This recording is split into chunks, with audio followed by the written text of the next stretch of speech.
Hi everyone, welcome back. I'm going to make a scalloped box card pop-up using the elements from this. So the main card you need two. In fact, you need two of each of these main pieces. There are some decorative bits from the Lawn Fawn box card.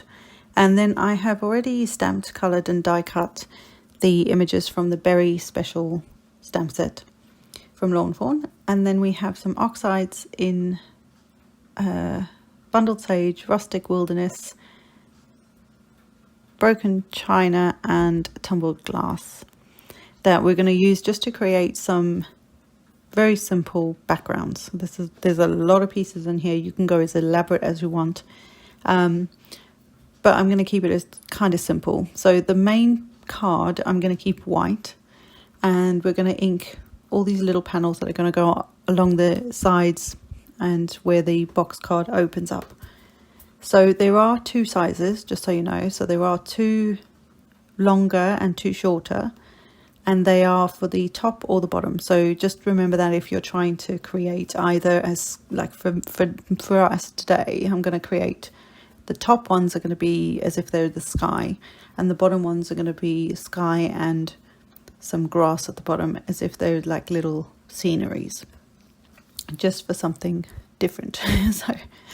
So I'm using the tumbled glass, just kind of in an ombre. I'm just going sort of darker on the top and then just letting it fade out near the bottom. So there's still a white edge along the bottom edge.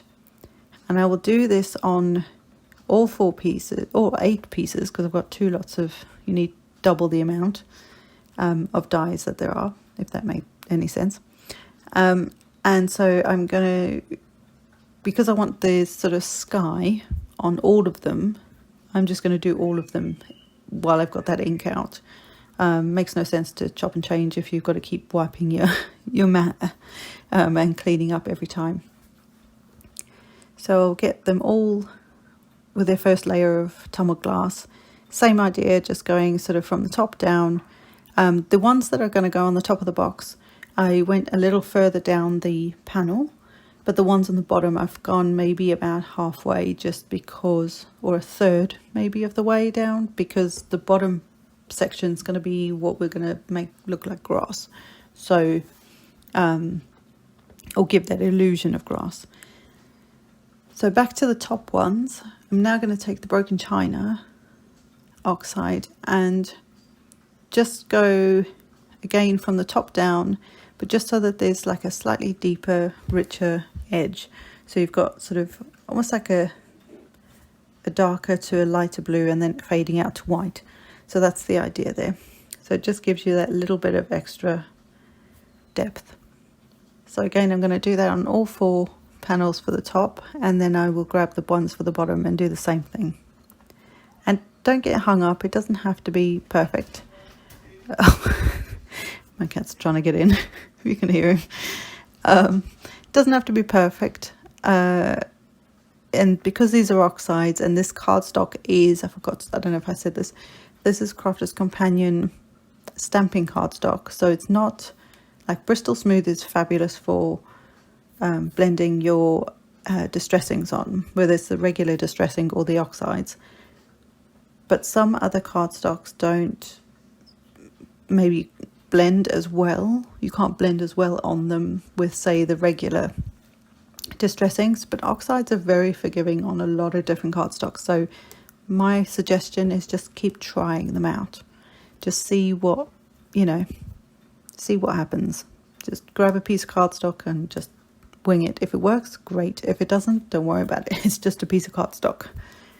So now I've done that, I've got the Bundled Sage, and again for the bottom pieces, so they are slightly bigger, I'm going in with the same way I did with the tumbled glass. I'm going in from the bottom up now to create like the grassy area with the Bundled Sage, just coming in very lightly from the bottom up, or what will be the bottom, and then I will go back in to intensify that, or make, give it a bit more depth. I'll go in with the Rustic Wilderness.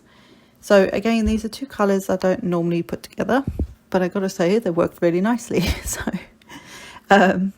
and if you saw one of my recent videos not too long ago, I showed how I actually sort of, like when I get new product in, especially my distress stuff, how I catalogue them and put the little labels on and the little stickers to give me an idea of what colour that is. I don't use that when I'm trying to put colours together or match colours together to see if they're going to work together for a project like 2 shades of green or whatever. I don't actually do that. I look in my proper catalogue, which it's been fairly recent that I showed you guys that. So if you want to check that out, that'd be awesome. But when I'm doing that, when I need to like match colours up, I will go to my full catalogue because it's a better representation of the colours, because I'll have it on proper, like the cardstock I would typically use with those inks. That made any sense. Anyway, so these 2 little tabs that are going to go on the inside of the box, there are 2 score lines that the die will create. I reinforce those with a scoreboard just because it makes it easier for me. But it does actually put the score lines in there. But I mask them off because when it comes to sticking them into your box, if you've got ink on there and it just oxides or distressing takes ages to dry properly. So I just masked off the tabs that would need to stick to the box. I masked them off so they didn't get any ink on them, so that it's easier and better for adhesion when you come to that bit. So that's the only reason I've done this. And then what I wanted to do, now I've got all my little panels and all the inking's done. And I know it looks a little weird like that. I'm going to spritz with some water because it's distressing. I can't help myself. Mostly, and it does react. It's distressing, it's always going to react, even on this cardstock, which isn't meant for that kind of play, if you like. There are more specialized cardstocks like watercolor papers and mixed media papers, that kind of thing, that are more to doing this kind of getting that kind of effect on there. But it worked all right, so I was happy. There's just a bit of texture on there. You'll see why I needed those inside ones green as well when we get to it. So just a bit of clean up, and then I will move on to putting the boxes together. So what I do to start with is I decide which way I want those flaps to fold down. Because when you've die cut something, you'll land up with a slightly beveled edge. So for me, that's the nicer edge that you want people to see. So I'm just working out which way I want my box to fold, so that when the flaps fold out, and this will make sense in a minute, they fold the right way so that it gives you that nice finished look. So on one of them, I fold all the score lines, like I'm doing on the second one here. And on the first one that I folded, I left the biggest panel, I left that standing up straight because I want that to be the back panel of my little scene. So I've got one that has 2 folded and one that has only one of the sides folded down. You can, of course, fold all 4 and just have it as a full, like, fold out card. But I like the back panel being there. It gives you something to sort of create your scenery against. Kind of like a backdrop sort of thing. So what I'm going to do, I'm going to use this red liner tape, which I know I've cursed in the past because it's not the tape is fab, but it's it's the actual backer that just clings to everything. So for some reason, and I'm not the only one who thinks that, because I've seen people do it on camera, and it always makes me giggle because I just think, well, yeah, you're not on your own on that one. So when it comes to taking them off, it's yeah, it just clings.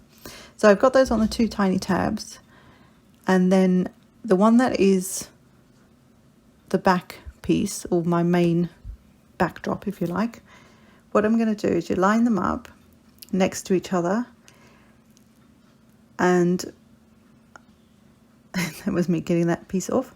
Line them up as best you can, and then just fold that little, where you've taken the tape off, fold that flap down, and that'll start to create what will be your box. It will start to come together like so. So the next thing I need to do, it's been a while since I've done this, so I just wanted to make sure that I was going to line these up where it should.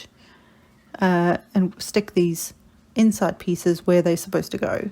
So first I'm getting the tape on there as well. And the other reason I use the red line tape is because it's super strong. So it's great for boxes and 3D objects and things like that. So just so you know. So I've got that on there, and then I just burnish it with a bone folder just to make sure that it's, I mean, it won't come off, but it's just to make sure it's on there proper. And then I just need to kind of work out which panel inside. You want it on the sides, so the smaller panels, but I'm just making sure that I'm going to put it on the right one, so on the right panel on the inside. So take the tab off, or take the sticky off the tab, if that made sense. And then just line it up with the top edge of the box. And then do the same, just line up the next one where I want it straight over the top of the other one. Taking the red liner off the tab so that I can stick it to that narrower side part of the box, if that makes sense. Then I'm going to flip these over and just make sure they line up nicely. And there's probably another much easier way to do this, but I'm going to flip both of them flat down, face down, sorry. Take the tabs off, the sticky liner off. Just double checking again. Make sure those tabs are down. Fold that other short edge over, and while it's flat there, take that tabs sticky off, or backer off, and then fold the other part of the box in. And that's actually the box put together. She says, fingers crossed. So now I have the back panel, which we haven't folded down. I have my 2 inserts, and I have the 3 flaps that are folded out. But the whole thing will fold flat, which is one of the many reasons I love this as a card, because it's just so cute. Now, the thing with one of these types of cards is I would actually say definitely stamp, and depending what you're doing, obviously if I use stamps in this case, but whatever you're going to add to it, make sure you add and stamp and die cut or color, whatever you want to call it, much more than you need, because 9 times out of 10 I actually ran out, and you'll see I'll fiddle and faff to make sure I can get something everywhere. And yeah, I forgot how many pieces you actually need for something like this. Obviously you can simplify it even more and not do that, but I think these kinds of projects need a lot of detail on them. And yeah, I didn't think that far, and I was mid-flow, so I thought, well, I'm just gonna go with it and, you know, make it work. So on the bottom half, I'm putting all the panels that I have that are green and blue, so the ones that are going to look like little sky and ground scene. And then when it comes to putting the top ones on, just make sure that you put them on the outer flap. So you can do this before you stick the box together, but it's not actually that tricky, if you know what I mean. To do this, it's pretty easy to put them on. So I'm taking the pieces that are my sky, and putting one on the back panel, which is the main like backdrop, if you like, and then adding them to the outer part of the flaps that are folded down. So you don't want them, if you folded this flat and then stuck your extra little panels on, they would be underneath where I'm sticking now. So that's why I say you have to do this bit when it's open, because that's the bit that your whoever the recipient is going to see. So I haven't stuck the front one on because that's where my sentiment's going to go, and I need to stamp that first. So again, you just have to think a little bit before you start putting these things together. But they are fun to do. I did a while ago now. I did one that was, I think it was all sea life, and I loved that one. I was chuffed with that one. I'm not always happy with my cards, but that one I really loved. And again, you just have to have lots and lots of images and things like that. So the strawberry like fields, if you like, that are in the stamp set from Lawn Fawn are wider than the box, so they're not meant as an add-on to the box. But I'm going to make it work because I want to add these strawberries to the inside inserts. So I'm using the outer edge, or the outer like flap that's down, as a guide to see how wide I need to make that. Again, I could have done this before I stuck the thing together, but I didn't think that far. So I'm making it work.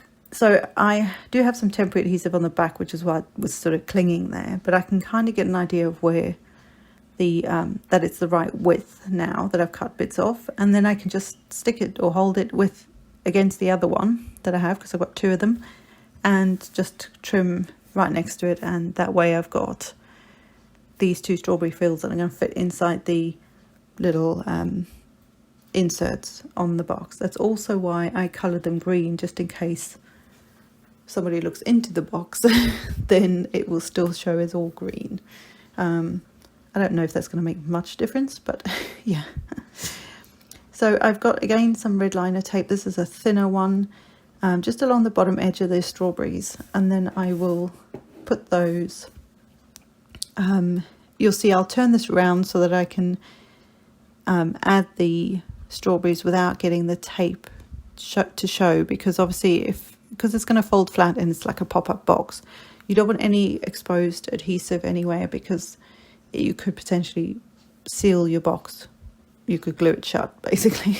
So I turned it around because I could see where the red liner tape was, and then I could just line that up with the edge of the insert, and that way make sure that there's no exposed tape, because obviously this stuff is really, really strong, so you definitely don't want to stick your box together. So that would be awful.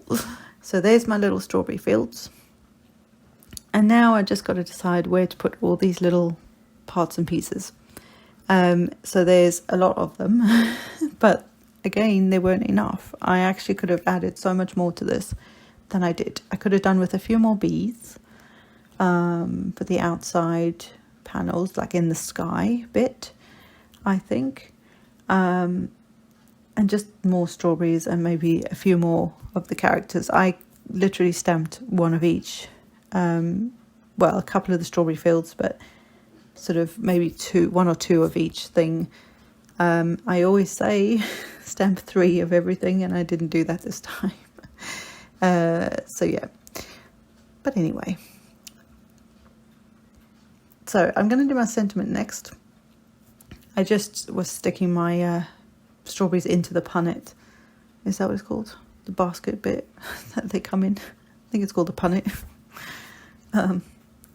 And I also want to stamp into the little like sign on the left there, so that I've got a it's my like strawberry patch sign that's going to go in the strawberry patch. You'll see in a minute.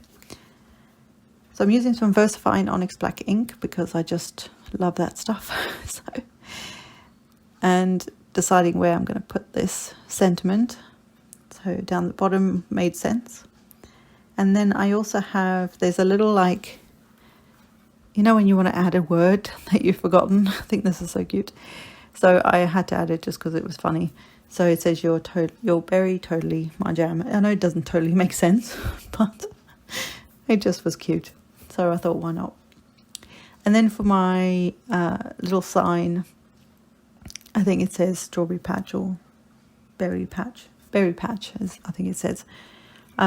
And that is just the cutest thing. You can add, if you've got tiny little sentiments or words or phrases or whatever it is, you can use that on anything, not just for this stamp set. You can use that on a multitude of things for different occasions, because it's just a little sign that you can add little sentiments to. So it's just another idea.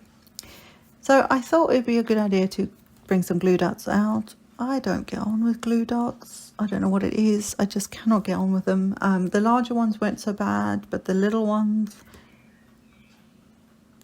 I don't know. They just, I couldn't get them to, I don't know, just couldn't get on with them.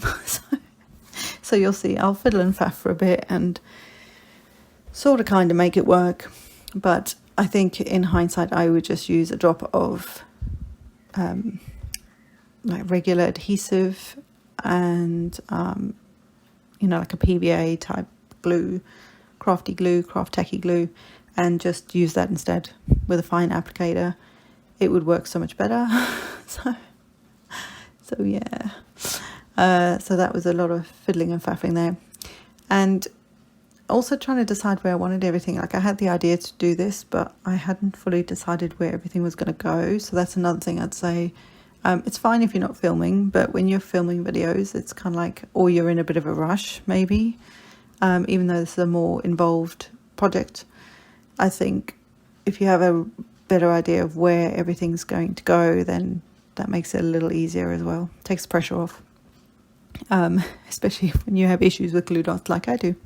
So in the end, I just grabbed a tape runner, and that works just fine. So I've got my little mouse in the back of the strawberry fields. I've got my little signpost up. My little bees are going to go up in the back there, just because they can. You can also put these onto some acetate, like if you cut really thin strips of acetate and have them, like, glue the bottom of it to the back of one of the strawberry fields, and then have the little bee on the top part of the acetate, like the little prong, if you like, or the little piece of acetate. It'll look like they're flying up there. The only thing I will say is, if you keep checking as you're doing it, keep folding it flat so that you make sure that if you do something like that, your bees, if you're going to do it for bees or butterflies or whatever, they're not sticking above the card, because otherwise it won't fit in a standard envelope, which is when this folds flat, it will fit in a standard A2 envelope or an A6 envelope, depending where you are. So yeah, just make sure that there's nothing higher than the height of, like, the back of the card, if you like, because this is how it will fold flat. So I'm just, again, trying to work out where I want to put all these little guys. Just working things out, fiddling and faffing like you do. But this is kind of the fun part, because you get to decide. It's kind of like making a story, sort of. And I love all the images in this. There's even like a little strawberry cupcake. I mean, who doesn't love? I love cupcakes. I mean, cake is good, but cupcake, there's something about a cupcake. I don't know what it is, but anyway. And then the strawberry jam as well, the little jars of jam. I think that's very, very cute. So just deciding again where I want to put these little guys. I just think they're so cute. The mice, for me, are one of the cutest images that Lawn Fawn have brought out. I mean, I love all Lawn Fawn. You guys know I'm obsessed with it, but I think the mice, for me, are just the cutest thing. That, I don't know what it is. Do you guys agree? Or, you know, let me know. So this is where I suddenly thought, well, I don't really have enough images. So I was going to put some guys up on the top here, but it dawned on me that that's actually the sky part of my little scene. So that wouldn't have made any sense to have him just floating in the sky. So I swapped out a couple of the images. Thankfully, it didn't get too messed up, like when I took it off. So this is where a bit of extra planning probably would have been better. I also would have seen that I needed more images as well. So that's just, like I say, something to consider. But I could carefully get those images off there and then re-stick them where I wanted them, and it worked out fine in the end. I'm happy enough with it. And also, like, those two guys were just too far apart, so I just, again, carefully lifted them off and moved them closer together, and it just makes more sense when images are slightly closer together, kind of like a little vignette of images. It just makes more sense and looks better. So this, I'm going to add one of the little cupcakes to the top of the jam jar. And then this little guy, I really liked him, like the image of him holding a strawberry. I thought that was cute. So I wanted to keep those two together. And then this other cupcake is going just on the bottom there with the strawberry jam. Why not? So that's the cool thing. At the back there is where you could write your message to your, the recipient. So that's why I left that blank. Not because I ran out of images, just saying. And then this is where I realized that I really could have done with more images, or I should have done a lot of this stuff before I stuck these panels on. So this is really tricky. I wouldn't suggest doing this. I would suggest you do this bit before you stick panels on. So this back panel, I should have put the trails for the bees on before I actually stuck that back piece in, because now I need to try and finagle to get that to go in and underneath all the stuff I've just layered in the inside of the box to get those trails on and things like that. I had to take one of those mice out because I just could not get in there. So yeah, just bear that in mind. And then the little bzzz, did you like that? For the bees is also such a cute little thing that you can add. Lawn Fawn thinks of just about everything when it comes to that sort of detail. And then I didn't like the side panels being plain either. So again, this is a hindsight thing. If I had more images, it wouldn't be a problem. If I had thought about it a bit more, I would have at least done this before putting this onto the box. But I thought, well, it's just, now we're just going with it. And of course I didn't stamp this one quite right, so I was trying to line it up and it double stamped. So this is why I say if it's flat as opposed to trying to do it on a box, it will definitely be much easier for you, especially if you are new to stamping. Stamp it when it's flat before you put it onto boxes and things. Also, I added some color to it with one of the red Copic markers. Again, just for some added something, but I'm not overly happy with those two side panels, but they are fine. I'm just going with it now.